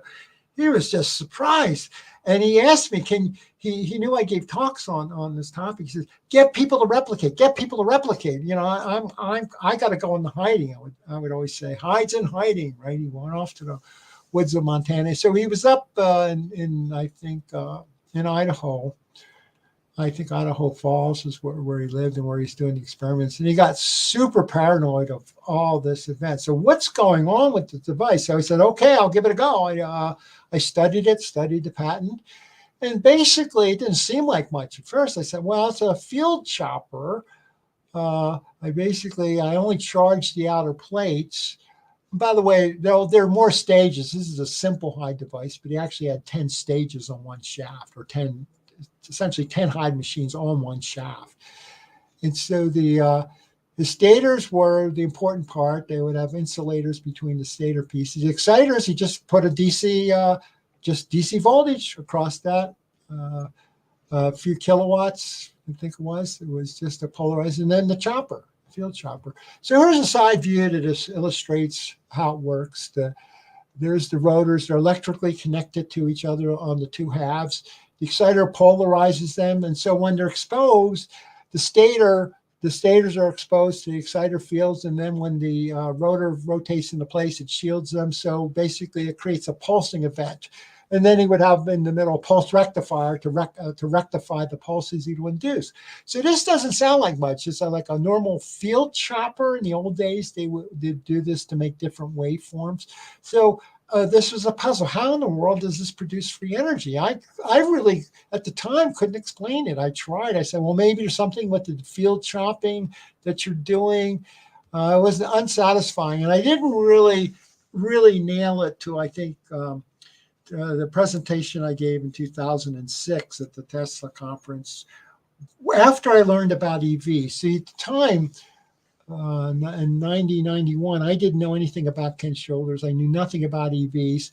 But on reflection, after learning all about that and giving my presentation on cascade discharges, I realized this is the explanation for what's happening. As the rotor flies by, we start to accumulate charge on the stator plate, and then it discharges across that insulator to the adjacent stator plate. So we get this accumulation buildup of charge, and then a discharge across the insulator, and that discharge event makes the EVs.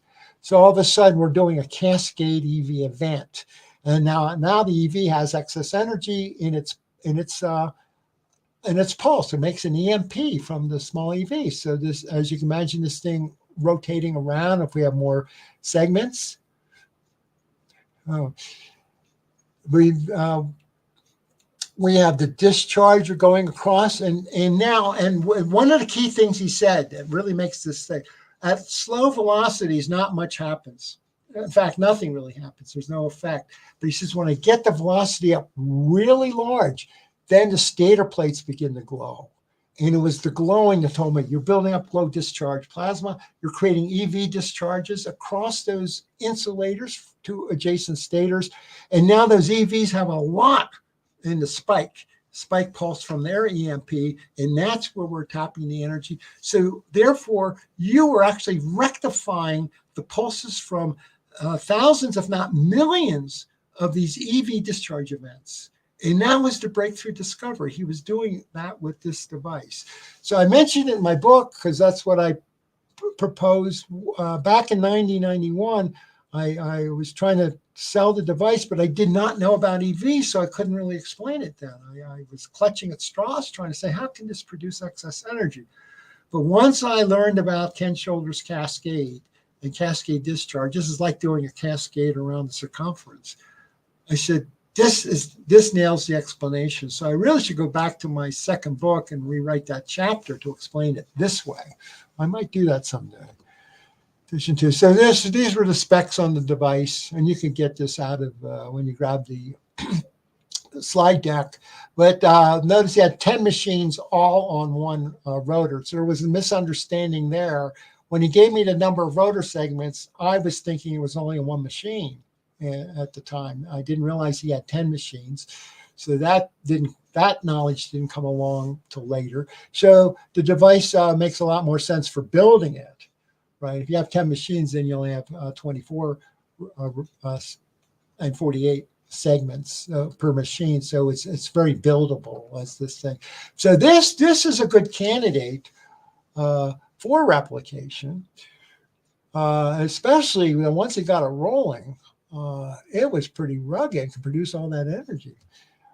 The key was his rectifier circuit. Now I'm going to blow up a diagram so you can see how this works. The label L1 and L2, electrical engineers know that label stands for inductance. And there's inductance on those long leads. And so that people criticized what he drew because it looked like it was shorted out. But the path between A plus and A minus was a very, very short path, physically, very short path. And the lines between B plus and B minus was a long path. So this is the proper way of drawing this circuit for an electrical engineer. You have to draw the inductors in to show the principle of blocking the spikes. So the spikes from discharge wants to go down the serial path, and then we bleed off the charged capacitors in parallel, thus doing a voltage reduction, but a current multiplication in doing so. So this now starts to mimic a standard voltage divider, which appears like this. If this is standard circuitry, using switches. You charge your capacitors in series, and then you flip the switches to bleed them off in parallel. And that's your standard voltage divider circuit. He effectively was doing that with spikes and letting the long lines be his blocking inductance. So basically, it's for spike rectification. So it's a pulse current multiplier. You got a lot more current coming out, and now you can take millions of these very weak EV events. And he said he worked with cheap components because he wasn't burning them out. They was doing like these EV sparks were very, very weak, one at a time. It's kind of like electrostatic discharge, rubbing your feet against the rug and touching the doorknob and getting that spark. That's the type of weak sparks he was doing. But he was doing millions of them, if not billions, of these events, and then rectifying them, all of them, via this pulse current multiplier. So his device makes perfect sense from that point of view. And his rectifier circuit, in a sense, was the key part of the invention, to be able to rectify the spikes effectively rather than lose all that energy, and not overly concentrated. If you make the EV too big, right, you start to damage things. Here, he was able to keep everything small at the electrostatic level and rectify it all up. Brilliant, brilliant piece of work. You could have more stages to the same idea. So it's basically spike rectifier. So kudos to William Hyde, who passed away a couple years ago. And so there's the Hyde rectifier circuit. You just have to realize that the lines L1 and L2 have the residual inductance needed to guide the spikes down the series path. And he did it by simply having long wires. And this gives insight to the Swiss ML converter. I guess many people have heard of this machine in Switzerland. A community would do it when they spin it fast enough, they get the glow and all this type of thing. Maybe they're doing something very similar, rectifying these electrostatic discharges, every one of which has the ball lightning precursor or the EV on it. And so we may have a unifying idea here to explain a variety of devices.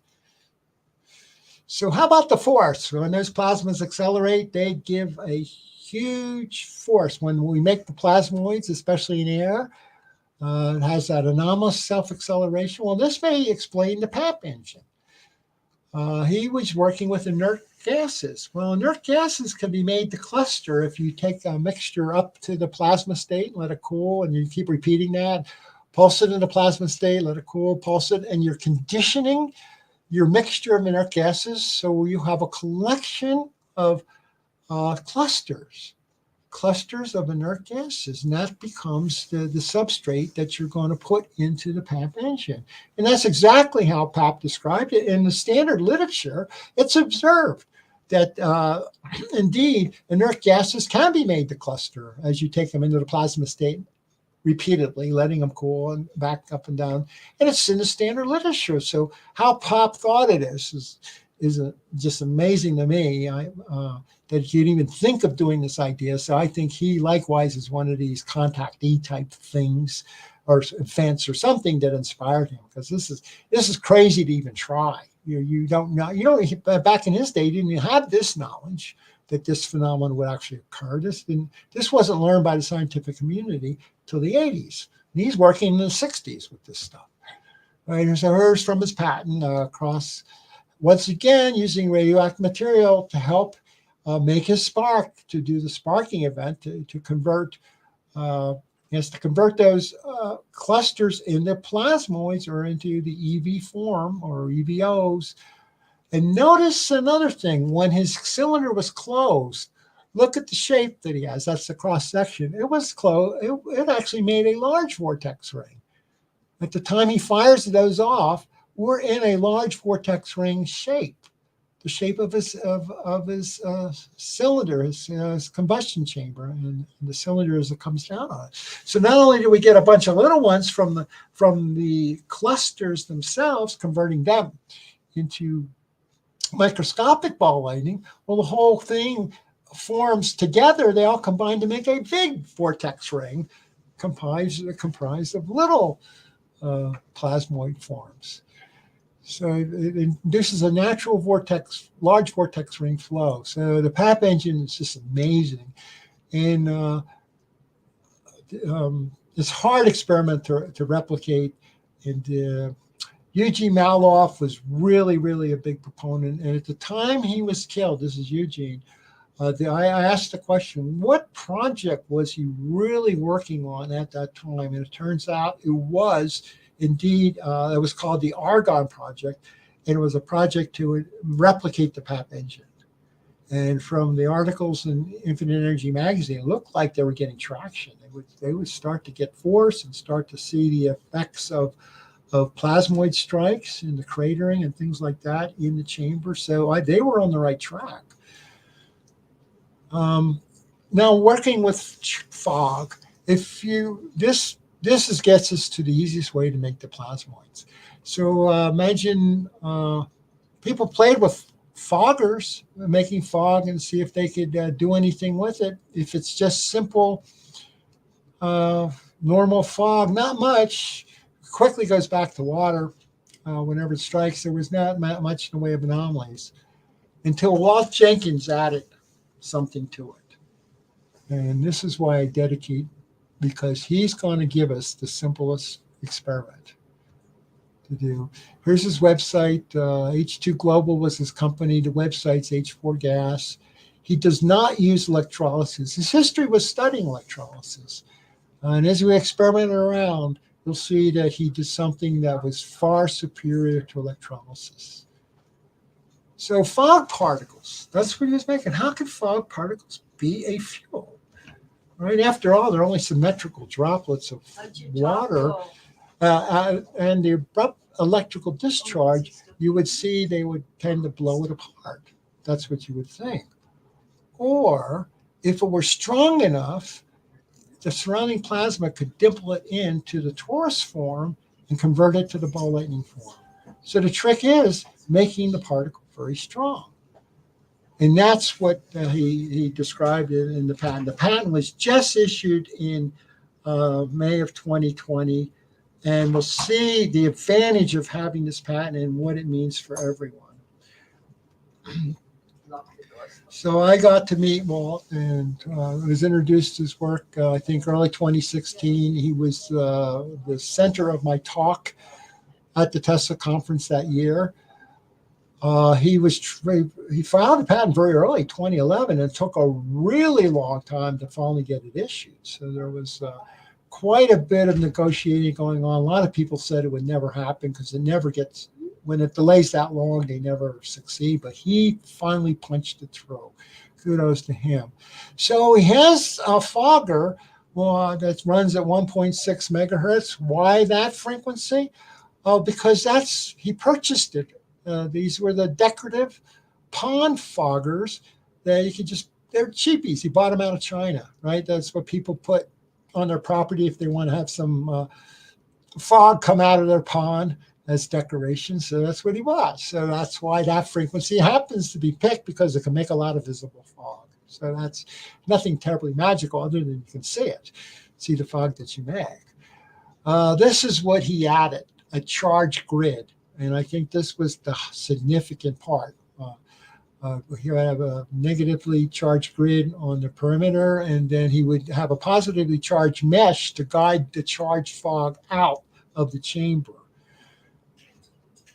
He also invented a wide plasma spark plug with a nice spherical electrode to distribute the plasma outward. He would run at a far higher voltage, 100 to 200 kilovolts compared to normal spark plugs. He would fire the plug for the full downstroke of the piston. He stressed these things in the patent. And so you imagine that we charge the fog, and then we fire the plasma around the fog to make the ball lightning. And so essentially, this is mimicking a thunderclap. This is exactly what happens in nature, right? A lot of friction in the charging up the fog in the wind activity of a thundercloud. So you get lots and lots of charge. In fact, when the dust and everything else, that's why there's so much charging going on from the electrostatic rubbing. That's why the lightning strokes are so powerful.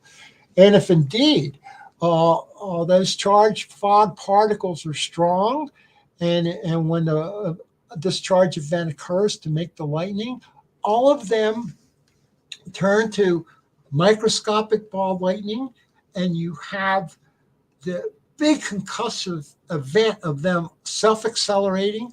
That's why the thunderclap is so large and so powerful. So in this hypothesis, we're actually explaining why thunderclouds and thunderclaps are incredibly powerful, and their energy source is actually the 0-point energy from the phenomena of making thousands, if not millions, of microscopic ball lightning forms that self-accelerate on every thunderclap event. And you just mimic that in the engine is the key to doing it. And so that's what Walt did. He did generator experiments. Basically, these are the best to do, so you can prove you're having excess energy. With the generator, he would run devices. And he actually there are two inventions in one. Putting in a layer of gasoline now allow him to not have to do the complex spark plug, or it's even questionable how much charging he needed to do. But what would happen is we would get that layer of plasma right on the fog particle, right where we want it. And then when we could do a normal discharge from a normal spark plug, put the plasma around the fog particle immediately just from the combustion event, squeeze it into the torus, and now we're back to our plasma. We made our microscopic ball lightning. So this type of experiment simplified it, even though now we're using gasoline, and this is why he was issued the patent, because he was claiming it was a more efficient way of burning gasoline, and did not try to claim anything magical about tapping excess energy from the vacuum or any of that, and he would not have gotten the patent had he tried that. But this gives him basically the retrofit experiment. This allows the immediate retrofit of all internal combustion engines. So in a sense, he gave us two inventions in one. And then the generator experiments never working with the gasoline. We just working with the pure water. It's tougher to do because we have to now provide all that plasma ourselves, just like happens in a thundercloud. But by using the little bit of gasoline, he simplified things for a practical device, just a practical. So it allows, in a way, the society to save itself right now in an energy crisis, a practical way of converting essentially small amounts of gasoline with this technique into essentially the microscopic ball lightning for mimicking the thunderclap event. Same principle happening on the ball lightning itself and making the ball lightning itself. It's just we used a different mechanism to make the plasma. And there's all sorts of variants of the same idea. Well, what if I provide a little bit of hydrogen to make my plasma, igniting that? As long as that fog particle is strong enough to distribute the plasma evenly around it when the event occurs, we make the ball lightning. So to summarize what we've presented, so ions are the key to activating the 0-point energy. The polarization is right out of quantum electrodynamics. Very different vacuum polarization interaction between them the ions in the vacuum versus just conduction electrons. Very different. If we have the ion-acoustic oscillations, we see the invention, we see the anomalies there occurring in the plasma experiments. We take advantage of that. The abrupt discharge jerks the ions, and when we make a spike, we can create the jerked ions, and we get the cold current type effects. Bigger effects still when we make the ion vortex or the plasma vortex. Vortex of the ions, keep that in mind for the big effects.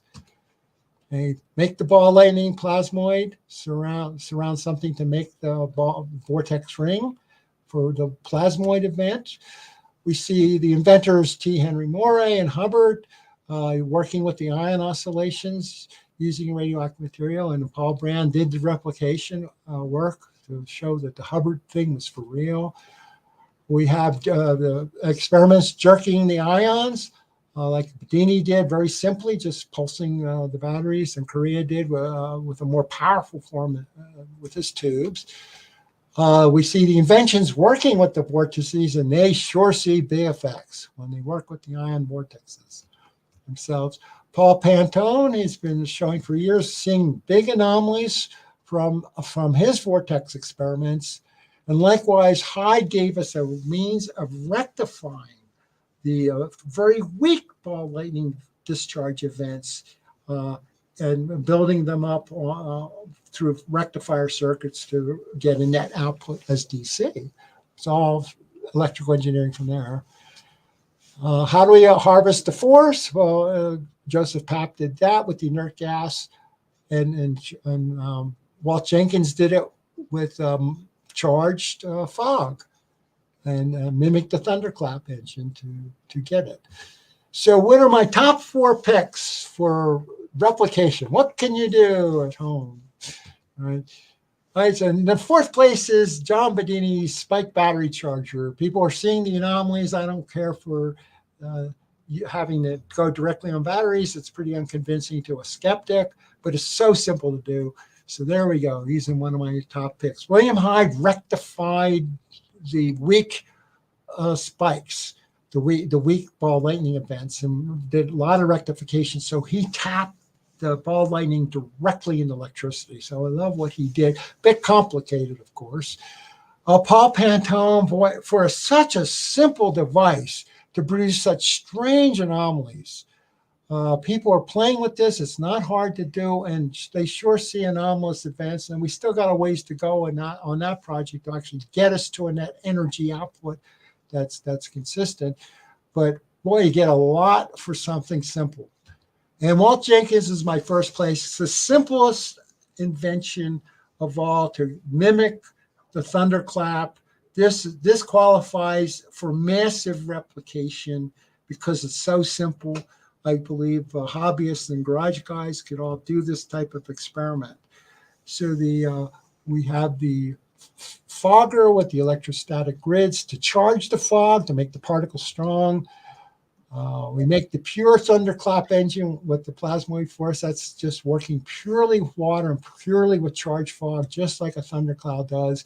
And then we have the gasoline-coated fog particles to get the plasma, surface plasma where we want, and they convert them to plasmoids. This allows for the retrofit experiments, the simplest of all. We don't have to really explain, oh, we're tapping vacuum energy. It's just happening behind the covers or behind the scenes, but this is the type of thing that's happening. That's why you get so much for so little, and offers the retrofit for society. And that's probably, so we got 2 inventions in one from Walt Jenkins, the study the pure fog experiments with the generator, and get on with retrofitting internal combustion engines to help save the gas shortage and fuel shortage that's happening today. So when you're issued a patent, U.S. patent law, unlike any other country in the world, allows for experimental use by the scientific community to learn what is happening. This says this was put into the patent law because it says, what if indeed an inventor discovers something that is truly new to science? The scientific community is allowed to freely replicate his experiment to learn what's going on, learn what is happening. And so this allows everyone to freely replicate. Now, they're very clear in the law that if you want to commercialize it and sell it, you have to work your licensing agreement out with the inventor, of course. And so, but it allows the entire community to support Walt Jenkins by doing massive replication throughout. And then Walt gets the rights to the commercial profits from the device, and he can work out win-win situations with inventors or other industries. That's very typical licensing use of the patent, and I think that's the right way to go because there's suppression. So if you do the experiments, make sure you honor Walt Jenkins because he was inspired. I've interacted with him quite a bit. A brilliant, inspired inventor, really a great guy that really understands what's going on, and he is truly tapped in. Here, my file, leave you at the Tesla Tech Combo. You can combine the ideas, right? What if you just circulate Walt's charged fog into the Pantone vortex, finding the two speakers from Tesla Tech. So I guess we're wrapping up with, oh, here's my books. I'll advertise my books. I have written 4 books over the years. Basically, they were collections of my presentations as I gradually did. I was destined to write this book because of the name synchronicity and everything really fit together. My newest book was inspired by Walt Jenkins. It's because of Walt Jenkins' work. It was featured in the last chapter. It was the breakthrough. The breakthrough ideas are the final 2 chapters of the book itself. So I guess we're ready for questions from everybody. And Steve was gracious enough to host. Everybody can grab the slide deck. As you saw, there's plenty of links at the bottom of each slide to get to the source material that I used.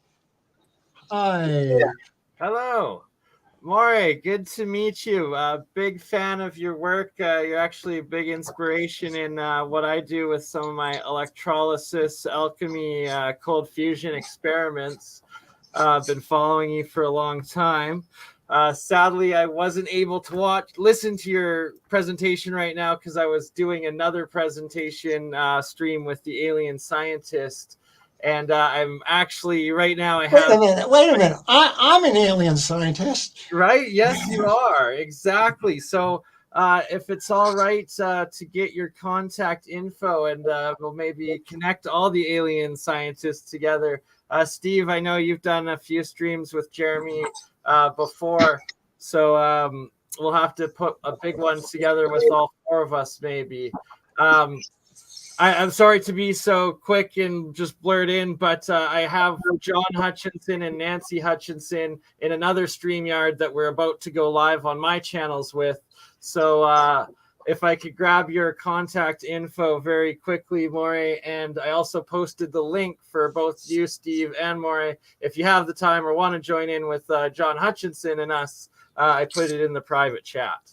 How fun. Yeah, just all public contact information. Just go through Tesla Tech info and Steve will forward it to me.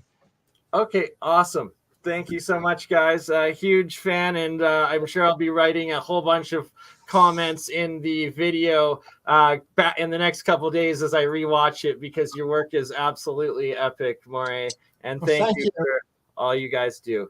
That's a nice compliment. And by Steve keeping these up on Steve's place, keeping the videos up, a lot of people couldn't make it on Sunday night, but they can watch these at leisure. So it's extremely valuable that the whole community gets the advantages of seeing the work of others. We don't lose it, right? It's all open source now. And so a terrific job, Steve, starting up Steve's place. Okay. Absolutely. Huge library of resources. It's amazing. Much love to you both. Please keep doing what you guys do best. Thank you. Okay, we have a comment here from Toby Groats. Where's the hide device now? Good question, William.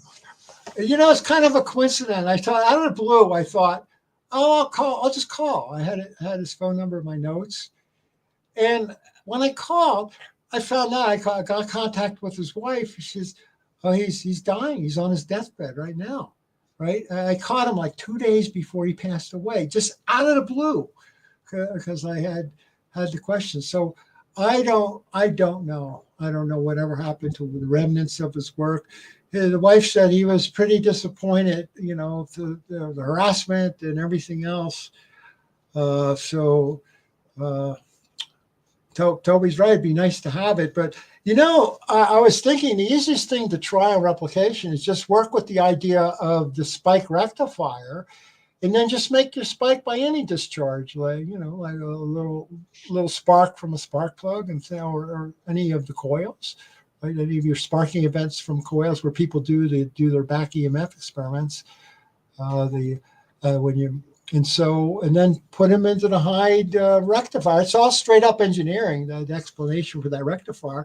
And if indeed you could start to rectify spikes and discover, yes, every spark has a ball lightning precursor, therefore every spark has excess energy on it.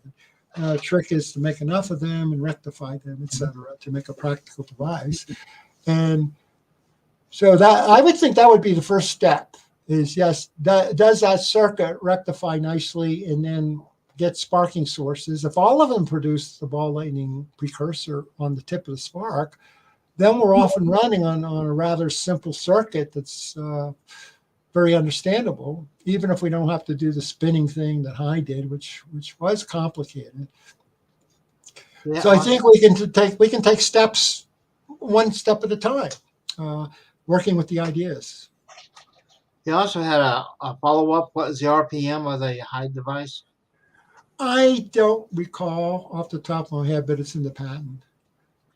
Okay, and then I'd like to remind everyone, if you like the presentation, be sure to click the thumbs up. It really helps us out, with the YouTube channel and getting people putting us up at the top of the list for referrals and that, So please click the thumbs up. And if you're not a subscriber, become a subscriber. It's free, So it's the membership that costs, okay? And then we have we're looking at promoting the $9.99 membership, which gives you access to all the DVDs we have up there, and we'll be putting some more up there soon. And here's another question: what about bityroid?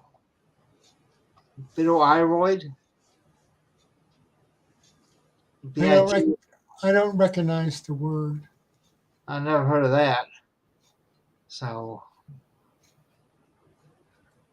and okay, then here's one. Have you ever noticed any additional exotic effects, like anti-gravity? The one, obviously the caduceus Mercury vortex, they were just claiming this thing really has a big propulsive effect, and be careful with it. But I don't recommend playing with Mercury at all. I think it's too dangerous. But that's what I was surprised to even see that paper show up. Just browsing around on the web. And the I'd like to make a comment here about November 20th, which is 2 weeks from now. We'll be having our guest Donnell Roberts, who does the ring atom and that, and he thinks he has the secret to anti-gravity, and he's going to take advantage, to let it all out. So I'd like to let everyone know to be here. That's November 20th. If I'm not mistaken, that's the Sunday before Thanksgiving. So take the time out and join here. We'll have anti-gravity to be thankful for. Who knows what goes on in this channel? And I'd like to let people know also, remind them about our conference. Tonight, we're still at the 40%. But if you call me later on tonight, I'll give you 45% off on our conference for next year for early signups and that. I can't say enough about conferences. A lot of places have stopped them because they trying to all save money and everything. But to me, the conference is it's all about people meeting the speaker, having that human interaction in that, and we just don't get enough of that human interaction anymore. You know, um, it's like since the last couple of years, one thing we've done is we've isolated ourselves. You know, and with the isolation, we'll never get ahead. It's like, what are people for? You know, and that's going to be the new discussion, I think, here in the forum. Anyway, here's a visual list this patent over unity transform lab testing. There's the number, bitoroidal topology transform. Well, we just asked the question, is it mature to the point where it's self-running? You kickstart it and don't have to put any more energy input energy. You can close the loop and keep it running. It's a question. It's a transformer that diverts the back EMF. Huh. I haven't studied it, so I can't really comment on it. But I pose that question. That's a key question for any energy claim. If you're claiming you have a big excess energy device, then you can rectify or convert some of your output energy to be the driver as you close the loop for the input side of it, and then make it self-running after you kickstart it. And that's pretty convincing. When you don't do that, then there's a lot of arguing going on, and skeptics will say, well, it's a pretty weak free energy machine if it can't run itself. So I would say, in my opinion, that's a requirement before you announce it to a skeptical world. It can at least run itself with maybe a little excess energy to keep something else going, so that you have a very clear and clean experiment. And if you need help from the engineers, we have plenty good electrical engineers in our community that really does explore these new energy ideas, and they can be helpful as far as providing circuitry and other things to create the closed loop. That, in my opinion, is required to announce it to the world. Okay, well, here's Jeremy. He says the signal loss returns to waveform being generated. So anyway, we'll have to look into that one, I guess. And hopefully, yeah, you'll be at our conference next year again. Looking forward to it. And they're always fun, and as you point out, it's the interaction with the people at the social events and things like that really make the conference. I think you're absolutely right. It's inspiring. And you never know what's going to happen. You never know what's going to happen at the conference. I mean, we have a pretty good success rate in people showing up, when they say they're going to show up. But even when they don't, the replacements or the substitutes, okay, who step in there to fill in the gaps, tend to be even better than the people who are invited. It's just we've been really blessed in that. There's a lot of talent there. That's very obvious. Very bright people, and the vendors, most of them are good to go. Stepping in as a speaker, they've already been speakers. And when and one of my rules is that when I have someone who's a no-show, I find someone who's speaking on the same topic. Okay, so it's not like you're going to be out in left field with something totally different. You get that similar information, and in a lot of cases, it's even better. I mean, it's thrown in for us a couple of times on people who weren't showed up, and it turned out really good. It was like it was meant to be. Yeah, especially 2016.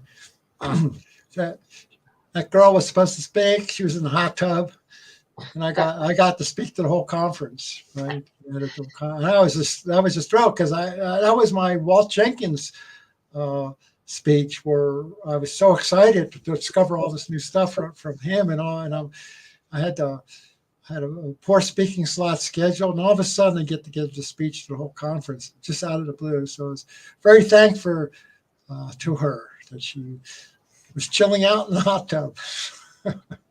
Yeah. And yeah, so I think we've had some really good experiences over the year, and looking get to see everyone again next year. And with that, I think I'm going to go ahead and call tonight. You know, but thank you all for coming, and we'll see you hopefully next week. You know, Thank you so much, Steve, for giving me this opportunity. I really appreciate it. thank you, and catch you on the other side.